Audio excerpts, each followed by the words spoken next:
Why classic liberals decay into fascism.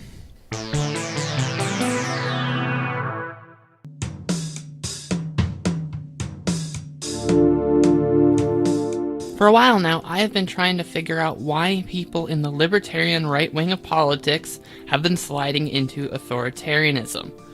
I have observed this happening online as well as in my private life. This trend has been dubbed the libertarian to alt-right pipeline.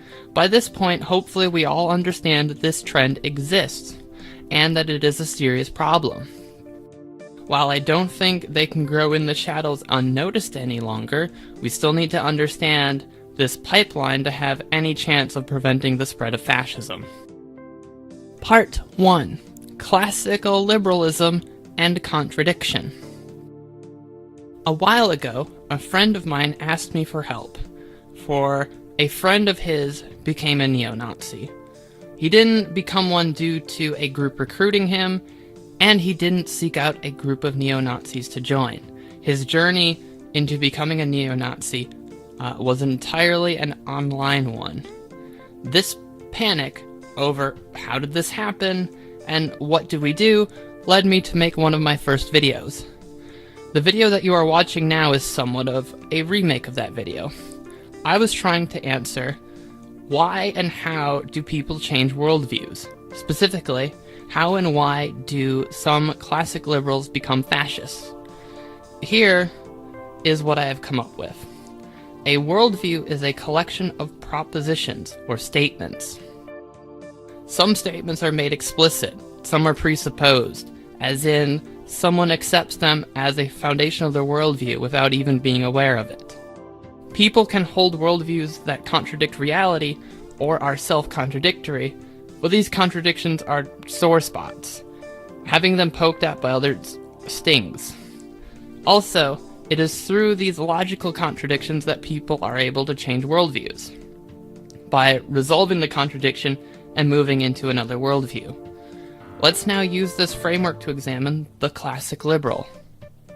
When I say classic liberal, I mean it in a broad sense, so right, libertarian, and conservative also fits in this umbrella.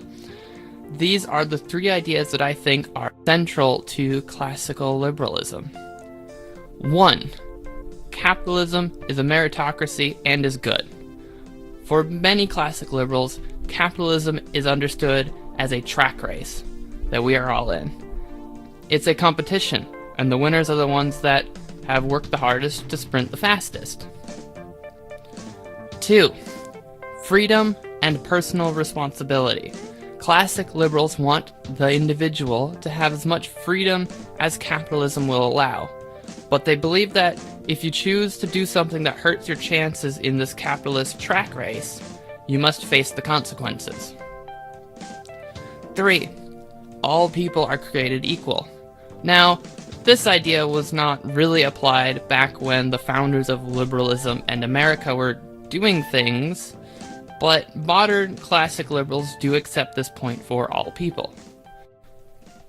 Together, these three ideas, when held together, paint a world in which we all start out as equals at the starting line.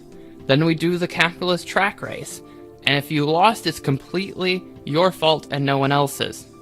The logical conclusion of this worldview is that systemic and economic inequality between arbitrary groups should not exist. To a classic liberal, we have already achieved equality. They insist that this is an equality of opportunity. This contradicts reality. Systemic and economic inequality exists, and the lines are arbitrary.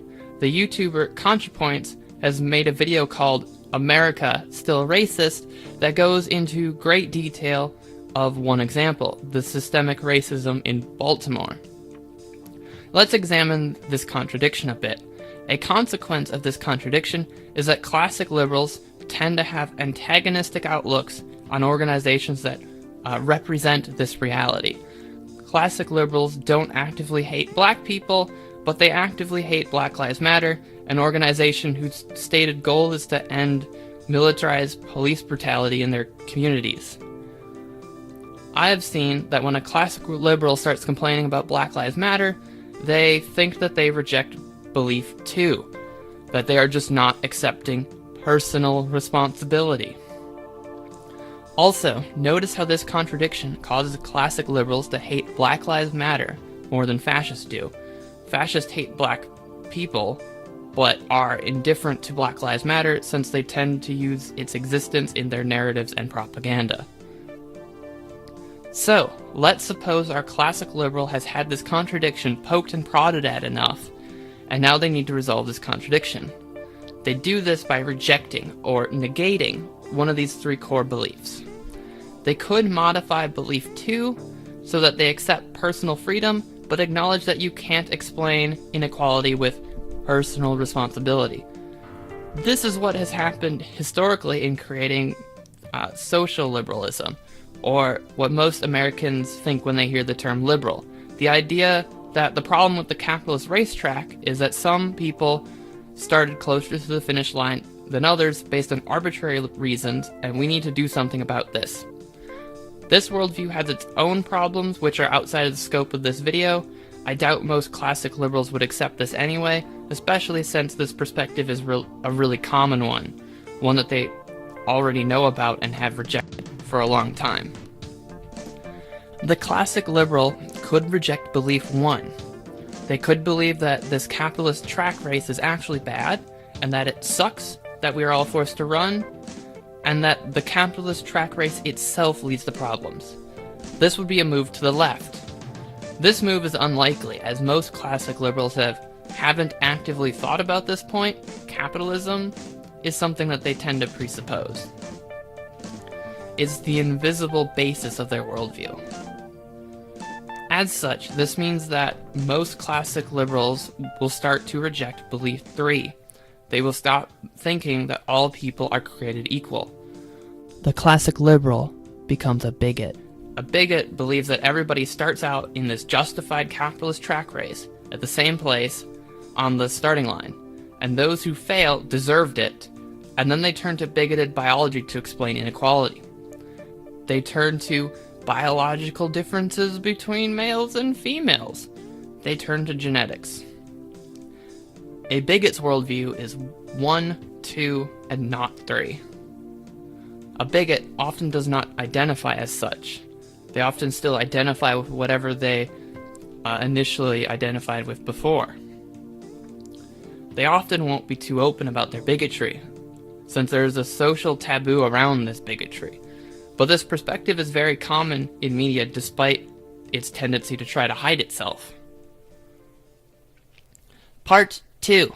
The reality of capitalism. Let's look at this thing that both classic liberals and bigots accept as good and just, and that is capitalism.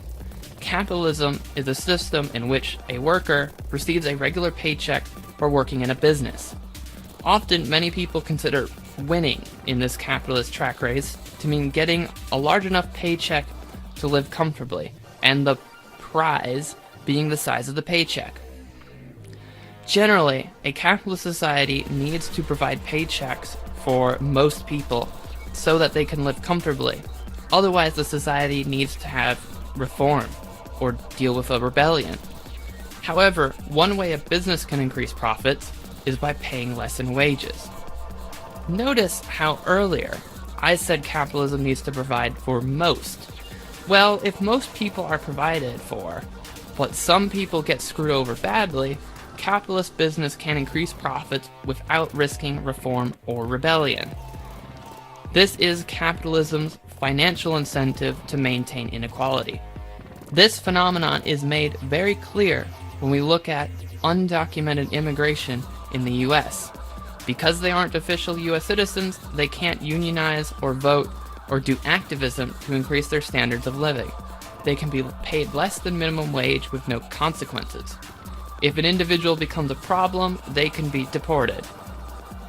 This kind of phenomenon can be observed throughout capitalism history, from child labor of the Industrial Revolution to today's exploitation of prison labor in the prison industrial complex. This is the true source of inequality under capitalism. Businesses trying to increase profits by lowering wages and screwing over a subgroup of workers for this end. Classic liberalism acts as the justification for this exploitation, and social liberals are the ones offering concessions when this exploitation gets a bit too much, and now people are protesting or rioting. So far, we have only examined how capitalism affects the marginalized differently than the average worker. Let's now look at how it affects all workers. Normally, leftist analysis is known for being very materialistic. Let's look at how capitalism affects you. We are going to be talking about capitalist alienation. There are a few kinds of alienation, so let's go over each kind separately. Alienation of the worker from the good. When you work for a business, you don't have control over what happens to the things you worked on. Something you have just made now stands on its own, separate from you, and now has power over you. Say you work at a factory making commodities. Your future employment depends on if these objects can get sold. They hold power over you. Now, I understand that most of us in this post-industrial society do not work to make commodities, but alienation still very much applies. Take, for example, I have a friend who works as a caregiver. Their job involves driving to people's homes who need some kind of basic medical care, such as making sure they take their pills, or cook food for them, or whatever. They had a client that they tended to who fell through the cracks of the system and was forced out of the service due to a technicality.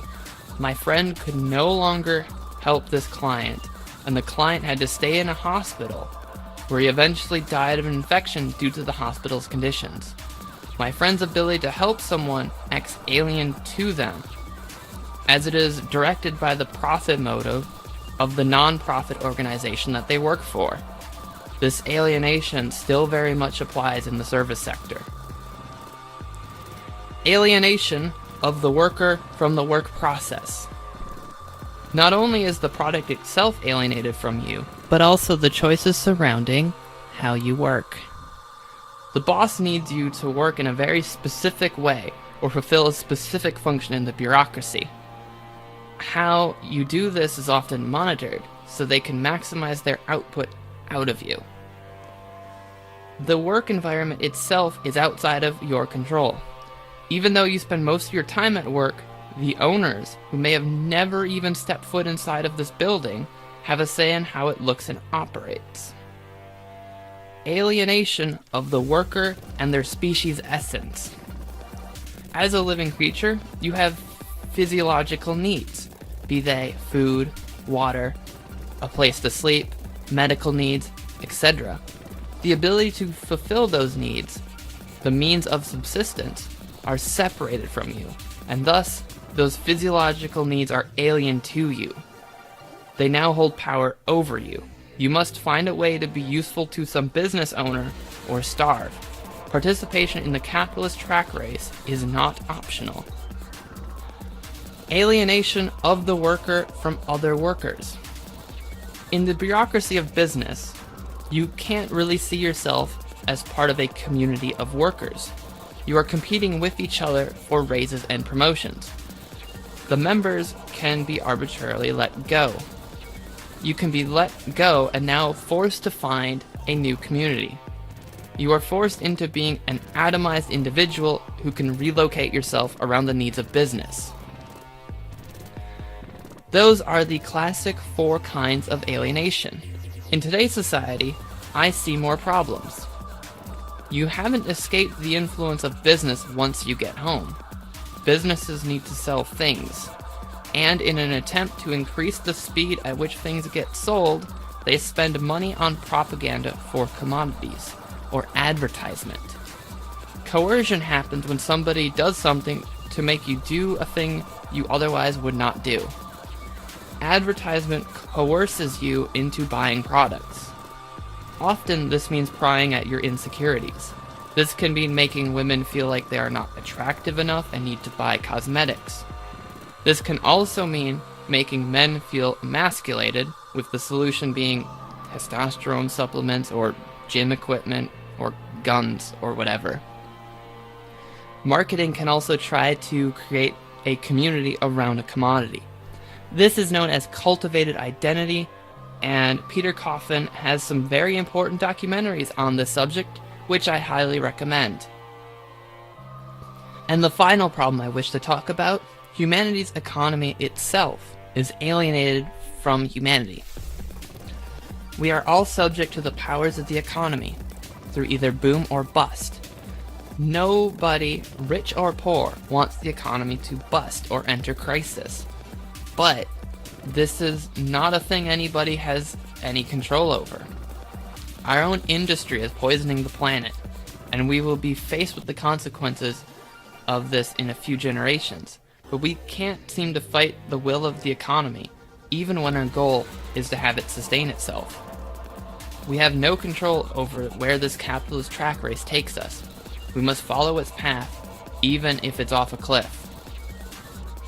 All of these things are the realities of capitalism. Part 3. A bigot's descent into fascism.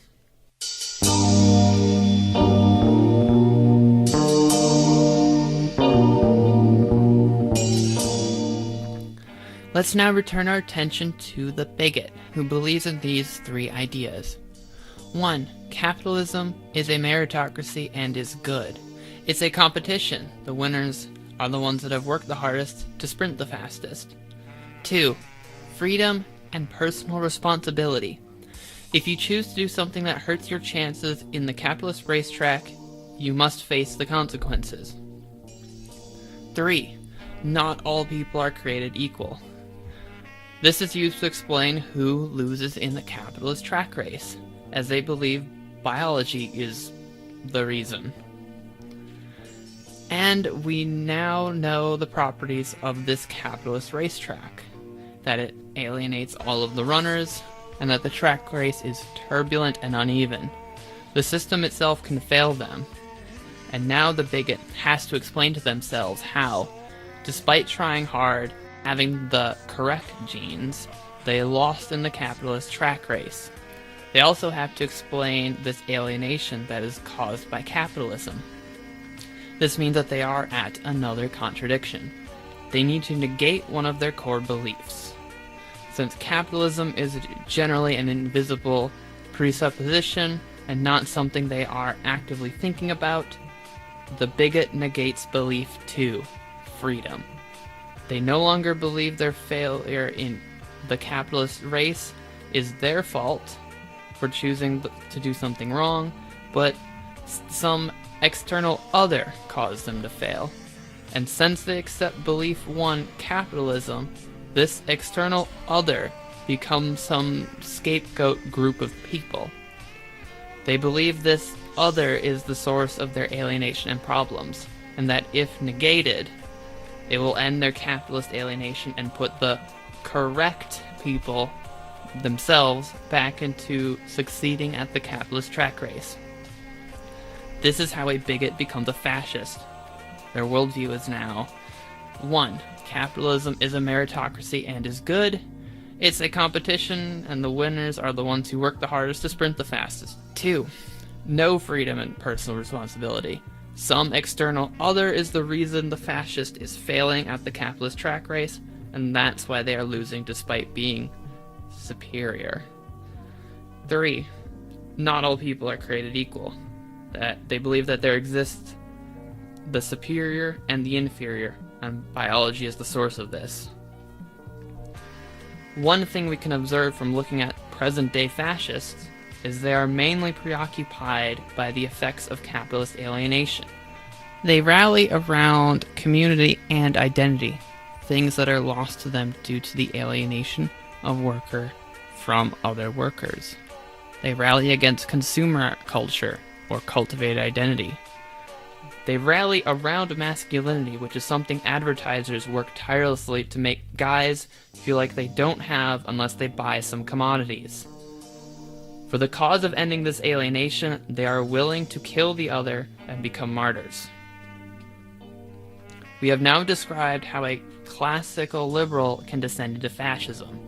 Now I am not the only one to make this sort of observation.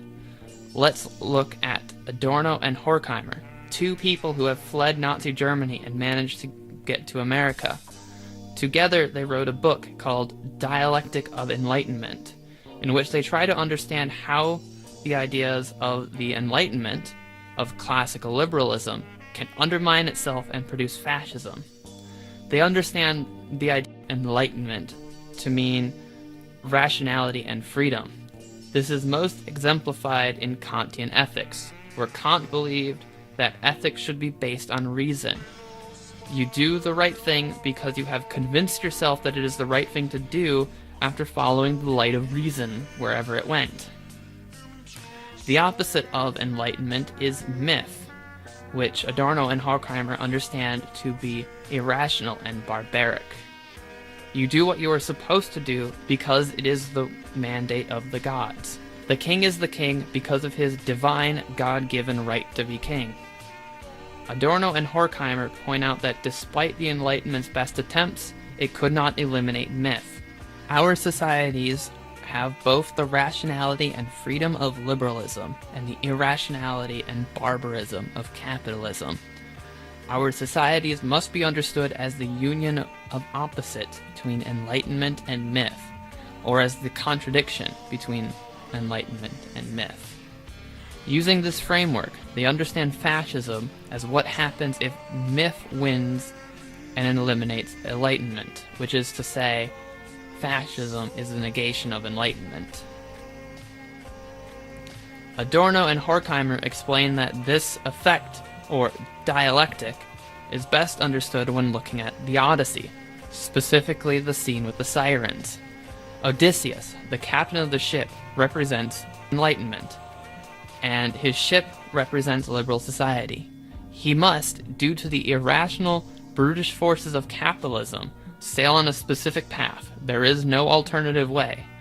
This path passes near an island that contains sirens. Once somebody hears the song of a siren, they become enchanted and must, at all cost, go to the sirens where they will devour you. There is no resisting this song. The sirens represent fascism. This situation looks like a dire lost cause, but our Enlightenment hero, Odysseus, has a clever plan. He tells his crew to plug their ears with wax and tie him to the mast of the ship. It is only by binding and limiting itself can the Enlightenment coexist with the irrationality and brutality of capitalism, without fully falling into irrationality and barbarism itself, without getting negated. This account very much parallels today's libertarian to alt-right pipeline, as well as the ideas I presented in my original video before reading Dialectic of Enlightenment. By accepting the irrationality and brutality of capitalism as if it is good and rational and free, they run the risk of hearing the siren song and becoming enchanted by it. Part 4. The State.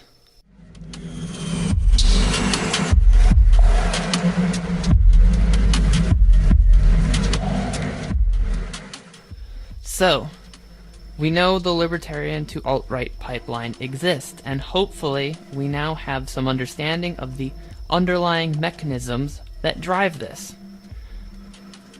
But for some reason, there exists people who think that liberal democracy will prevent them from gaining power.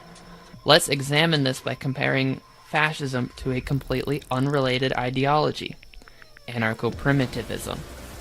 Anarcho-primitivists think that technology in itself is inherently oppressive, and to liberate ourselves, we need to go back to a primitive hunter-gatherer way of life, to a world without civilization, whatever this means to an anarcho-primitivist. Now, there is not enough resources on Earth to feed all 7 billion people living in hunter-gatherer tribes, so the end result of implementing an anarcho-primitivist world would result in more deaths than a fascist regime. I find anarcho-primitivism to be dumb, and the people who hold that ideology are irrelevant to contemporary political discussions. There is no possible path for primies to go down to implement their world onto others. They require enough support for a primitivist revolution, and then they need everyone to agree with the tenets of anarcho-primitivism until the end of time, even when almost all of them dies of starvation. It's never going to happen, so this ideology is an interesting curiosity and nothing more. Now, liberal democracy requires capitalism. This means that there are corporations seeking profit, there are workers working for wages, and there are inherent and cyclical economic booms and busts and crises. During one of these crises, that tension rises, as workers are struggling to make a living and capitalists are struggling to make profits.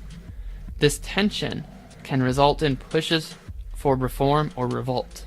Since during a crisis, businesses are also struggling to make profits like they used to, they will try to fight both reform and revolt. Since fascism does not threaten capitalism, it becomes a good business investment. This is the mechanism in capitalism that fascism exploits to gain power. Fascism becomes a political revolution that does not harm the capitalists that side with the fascists. Once in power, they still have to deal with the economic crises that allow them to gain power. This is why fascists tend to be for isolation until they actually gain power. Then they immediately look to imperialism. I want to make it clear here that businesses will side with fascists even when the threat they are neutralizing is nothing but reform. In the US, the reforms of FDR were seen as too much for some rich capitalists. They declared that what FDR was going to do will turn the US into communism, and they plotted a coup against FDR. This is known as the business plot. Luckily for us, this plot did not get too far beyond the planning stages, as the charismatic general they asked to lead an army of veterans was in fact friends with FDR, and he immediately told the public. So, it is possible and likely that businesses will hand fascists the key to power in times of economic crises. This should be obvious to anybody who has looked at history. But how is it that currently classic liberals know this history and still defend fascists? Classic liberals accept capitalism and personal responsibility, the logical conclusion of which, when applied to ideas, is that they believe in the marketplace of ideas. Ideas battle it out in the marketplace, and the best ideas are the one that wins out. And this they see as freedom. The classical liberal judges ideas the same way they judge people. Ideas that gain traction deserve to gain traction because they are winning in the capitalist track race. In America, there is a species called the brown-headed cowbird. It lays its eggs in another species' nests, mixed with the other eggs. The brown-headed cowbirds hatch earlier than the others, and the chicks push the original eggs off of the nest, smashing them. The host bird still thinks that the cowbird chicks are its own, and it continues to feed them. But they are large birds with big appetites. Often the host bird will die trying to feed and defend the cowbird's chicks. Brown-headed cowbirds are a parasite that tricks the host into dying for its own growth. This is the same trick that fascists play on classic liberals, and this is why classic liberals will defend fascism in the name of Enlightenment ideals, all the way up until the negation of Enlightenment. Part 5. What should we do?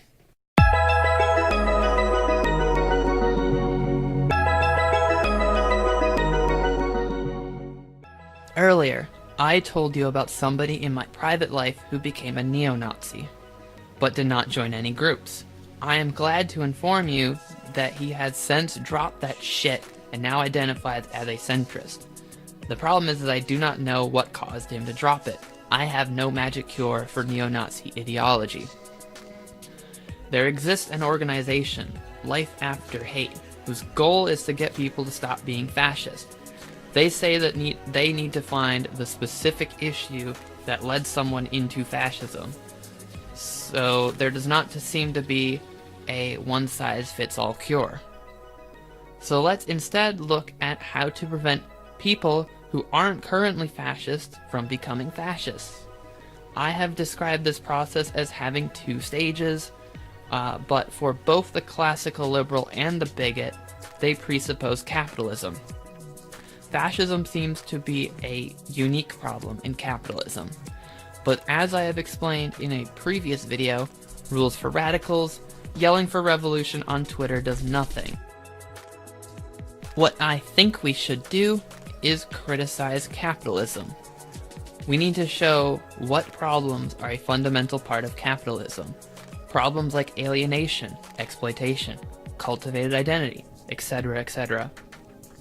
If someone does not like capitalism, well, they are definitely not a classic liberal now, are they? If we can get a classic liberal to not like capitalism, then they will not be at the start of the libertarian to alt-right pipeline. When trying to prevent bigots from descending into fascists, we need to do more than just criticize capitalism. As noted earlier, bigots explain the existence of inequality with pseudo-biology. So let's examine what biology is. It's a science. The basic idea behind science is that a lot of people look at the data, they do experiments, and they try to come up with some sort of shared understanding through applying reasoning to their findings. This means that science is enlightenment. But how does science look to a non-scientist, to the general population? Science happens inside of institutions which we do not understand, using methods which we do not understand, and experts tell us what the results are. For the general population, science functions as ideology, as myth. In the past, a preacher man tells us that a monarch's absolute rule is justified due to God's mandate, and we might have just accepted it at face value. In the present, a preacher man might tell us that the dominance and the bigoted inequality of the capitalist track race is justified because humans and lobsters both have serotonin in their brains, and the lobsters compete to gain and maintain their private property, and serotonin increases domination in lobsters. We might just accept this argument at face value. This specific argument is made by the preacher man Jordan Peterson in his book 12 Rules for Life. Now, if you do not like the fact that for most people, science has become myth, we would need people to stop accepting claims like this, for they are appeals from authority. To demystify science, we need to encourage people to engage with academic ideas and studies on their own. The ivory tower of academia is not that tall, and you can peek into the window and learn a lot, especially now with the internet and piracy. When we peek into the ivory tower, we can engage with these ideas ourselves. In 12 Rules for Life, Jordan Peterson makes the above lobster argument and says this: in one of the most staggering demonstrations of evolutionary continuity on Earth, Prozac even cheers up lobsters. And he ties this with human societies by saying, it's winner takes all in the lobster world, just as it is in human societies, where the top 1% have as much loot as the bottom 50%. Peterson cites a source for this first claim, and if you actually seek out the source, you will see that it contradicts everything he was claiming about lobsters and humans. This is the source. Serotonin and octopamine elicit stereotypical agonistic behaviors in squat lobsters. Which, when you read it, it says stuff like, the social behaviors and reactions to injected serotonin and octopamine of squat lobsters differ from those of lobsters and crayfish, indicating that interspecies differences in neuromodulation of behavior and motor output exists. If serotonin works differently between two species of lobsters, we should not expect it to function the same between lobsters and humans. Also, when describing the lobsters in the tanks before the experiment, they described them like this: we observed no lasting dominance hierarchies among squat lobsters in any of the seawater tables or observation tanks. They did not have territories of any kind, and were rarely aggressive towards each other. Transient agonistic interactions were always resolved without lasting effects. Dominance hierarchies did not develop and the frequencies of agonistic behaviors did not increase during the mating periods. Later on, the study says, only recently molted individuals were less likely than any other to perform aggressive displays and more likely to retreat from other squat lobsters. No animal at any other time was found consistently to be particularly aggressive or submissive. Peterson's idea of an unchanging capitalist nature existing in both lobsters and humans is defeated by his own sources. We can see that Jordan Peterson's arguments fall apart as soon as you actually engage with them. There is nothing enlightening about him. He is just a preacher man spreading myth. A myth thinly veiled in biology and psychology. A myth used to justify inequality between groups in the capitalist track race. To have any chance at getting someone to stop being a bigot, we need to debunk the thought leaders spreading myth. We need to demystify science. We need to do so in a way that encourages people to go out themselves to find and read studies themselves without needing a thought leader to digest and spin it. I hope you found this video helpful. Thank you for watching. Have a good day. Goodbye.